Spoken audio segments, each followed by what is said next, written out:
दोनों बहनें एक साथ बाढ़ में बह गईं। बड़ी बहन ने छोटी को मुर्गी के बाड़े पर खींचने की कोशिश की। हालांकि मुर्गी का बाड़ा दोनों का वजन नहीं सह सका। बड़ी बहन ने तुरंत छोड़ दिया और मुर्गी के बाड़े को पकड़ लिया और जीवित रहने का मौका छोटी बहन को दे दिया। छोटी बहन रोते रोते मुर्गी के बाड़े में चढ़ गई जब तक कि वह बेहोश नहीं हो गई और पानी में पूरी रात तैरती रही।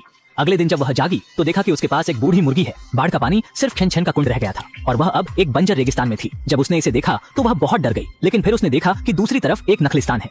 इसी बीच मुर्गी ने अचानक बोलना शुरू किया और चेतावनी दी कि रेगिस्तान बेहद खतरनाक है। भौचक्की लड़की ने बिना सोचे समझे मुर्गी को लेकर तुरंत ओएसिस की ओर दौड़ भागी, पर उसे भान नहीं हुआ कि जिस पत्थर को उसने अभी ठोकर मारी थी वह सजीव हो गया। सामने ढेर सारे टिन के डिब्बों वाला पेड़ था। भूखी लड़की ने 2 डिब्बे लिए मुर्गी के साथ बांटने का इरादा करते हुए, किंतु उसमें चेस्टनट के साथ पका हुआ पार्वतीय चिकन था। मुर्गी ने तत्काल कीड़े तलाशना शुरू कर दिया, मानो उसने कुछ नहीं देखा हो। भोजन के बाद लड़की वन की ओर चली गई।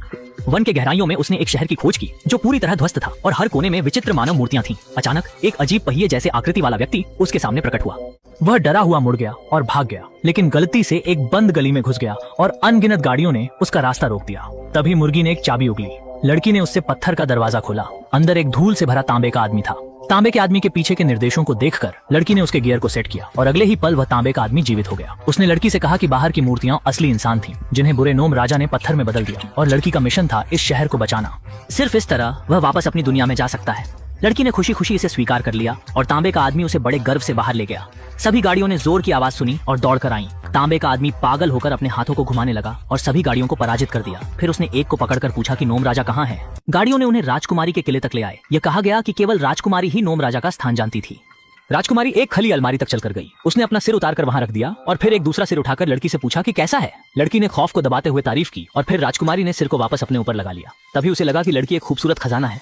जब वह बढ़ती हुई तो उसे सुंदरता मिली और अचानक उसने बंद करने का निर्णय लिया। सिर काटने के बाद मुर्गी लड़की ने बचाव किया और पकड़ी गई। किरीटों के गियर फंसे और लड़की और मुर्गी उपयोगिता कक्ष में बंद हो गए। यहाँ टूटे कद्दू आदमी से मुलाकात हुई। लड़की ने उसकी टूटी बांह संभाली और पूछा कि वह जिंदा कैसे था। राजकुमारी ने जानबूझकर और जादुई जीवन पाउडर से जीवन दिया। लड़कियों ने सोचा अगर जीवन पाउडर मिला तो वे बच सकते हैं, इसलिए कद्दू आदमी ने दरवाजा खोलने को बढ़ाई। लड़की निकली और कांस्य आदमी को सक्रिय किया, अंतरिक्ष यान समेटने को कहा और राजकुमारी की चाबी ली। खजाने के कमरे में सिर सोए थे। लड़की ने चाबी से अलमारी खोली मगर सिर देखकर चौंक गई। वह राजकुमारी की असली शक्ल थी। कांपते हाथों से बोतल छुई, सिर जागा। वह जीवन पाउडर ले भागी सिर की चीखों में और अंतरिक्ष यान पर पाउडर छिड़कने लौटी। वहां एल्क जीवन में आ गया। पर्णपाती बाहर भागे और राजकुमारी के महल से भागे। गुस्से में राजकुमारी ने पीछा करने के लिए पहियों वाले आदमी भेजे जो अपनी जान बचाने लड़े।